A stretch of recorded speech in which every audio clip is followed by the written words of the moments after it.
ಬೆಳಗ್ಗೆ ಫೋನ್ ಮಾಡಿದರೆ ನನಗೆ ಹಣದ ಕೊರತೆ ಇಲ್ಲ, ಹಣ ಆದಷ್ಟು ಬೇಗ ರಿಲೀಸ್ ಮಾಡ್ತೀವಿ. ಕೇಂದ್ರ ಸರ್ಕಾರ ಒಂದಷ್ಟು ಕೊಟ್ಟಿದ್ದೀವಿ, ಇನ್ನೂ ಒಂದಷ್ಟು ಕೊಡಬೇಕು. ಟೈಮ್ ಟು ಟೈಮು ರಿಲೀಸ್ ಮಾಡ್ತಾರೆ. ಖರ್ಚಾಗ್ತಾ ಇರೋದು ನೋಡಿಕೊಂಡು ಈಗ ನಾವು ಕೂಡ ಬೇಕಾಗಿದೆ ಹಣ ಅಂತ ಕೇಂದ್ರ ಸರ್ಕಾರಕ್ಕೆ ಬರೆದಿದ್ದೀವಿ.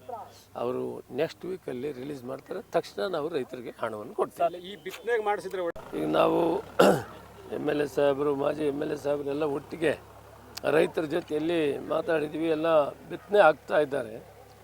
ಕೆಲವು ಮೊದಲು ಹಾಕಿರೋ ಬಹಳ ಒಂದು 5% 10% ಮಾತ್ರ ಮೊದಲು ಹಾಕಿರೋದು ಅಷ್ಟೇ.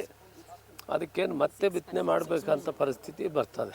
ಆದರೂ ಕೂಡ ನಾವು ಹೇಳ್ತಾ ಇದ್ದೀವಿ, ಶಾರ್ಟ್ ಡ್ಯೂರೇಷನ್ 3 ತಿಂಗಳಲ್ಲಿ 3.5 ತಿಂಗಳ ರಾಗಿ ಇದೆ, ಅವಾಕೊಂಡು ಬೆಳ್ಕೊಳ್ಬೇಕು ಅಂತೇಳಿ ಯೋಚನೆ ಮಾಡಿದ್ದೀವಿ, ಸಲಹೆ ಮಾಡಿದ್ದೀವಿ. ಸರ್ಕಾರ ಬಿತ್ತನೆ ಬೀಜ ಆಗಲಿ ಗೊಬ್ಬರ ಎಲ್ಲ ತಯಾರಿದೆ.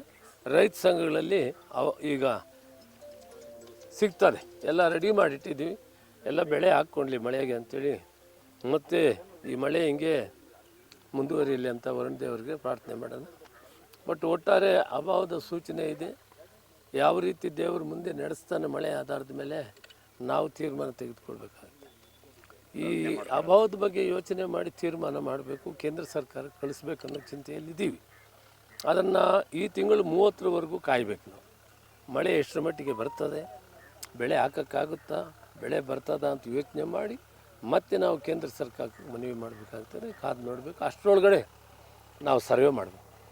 ಮಾನ್ಯ ಮುಖ್ಯಮಂತ್ರಿಗಳು DK ಶಿವಕುಮಾರ್ ಅವರು ಇವತ್ತು ಎಲ್ಲ ಜಿಲ್ಲೆಗಳು ಕೂಡ ಉಸ್ತುವಾರಿ ಸಚಿವರು ಹೋಗಿ ನೀವು ಸರ್ವೆ ಮಾಡಿ ರಿಪೋರ್ಟ್ ಕೊಡಬೇಕು ಅಂತ ಹೇಳಿದ್ದಾರೆ. ಇವತ್ತಕ್ಕೆ ನಾವು ಈ ವಾರದೊಳಗಡೆ ಸರ್ವೆ ಮಾಡಿ ರಿಪೋರ್ಟ್ ಕೊಡ್ತೀವಿ, ಆಮೇಲೆ ತೀರ್ಮಾನ ತಗೊಳ್ಬೇಕಾಗ್ತದೆ. ರಾಜ್ಯದಲ್ಲಿ ಉದಾಹರಿಸಿ ಕೊಡ್ತೀವಿ. ನೋಡಿ, ಇವತ್ತು ಕೋಲಾರದಲ್ಲಿ ತಮ್ಮ ವಿರುದ್ಧ ಪ್ರತಿಭಟನೆ ಮಾಡ್ತಿದ್ದಾರೆ ಸರ್. ಕೋಲಾರದಲ್ಲಿ ಬಂಗಾರಪೇಟೆಯಲ್ಲಿ ಬಂದ್ ಮಾಡಿ ತಮ್ಮ ವಿರುದ್ಧ ಪ್ರತಿಭಟನೆ ಮಾಡ್ತಿದ್ದಾರೆ ಸರ್. ನಿನ್ನೆ ಉತ್ತರ ಹೇಳಿದ್ದೀನಿ ನಡ್ರಿ. ಸಾಕಷ್ಟು ಆಕ್ರೋಶ ಹೊರ ಹಾಕಿದ್ದಾರೆ ಸರ್. ಅದು ಶಾಂತಿ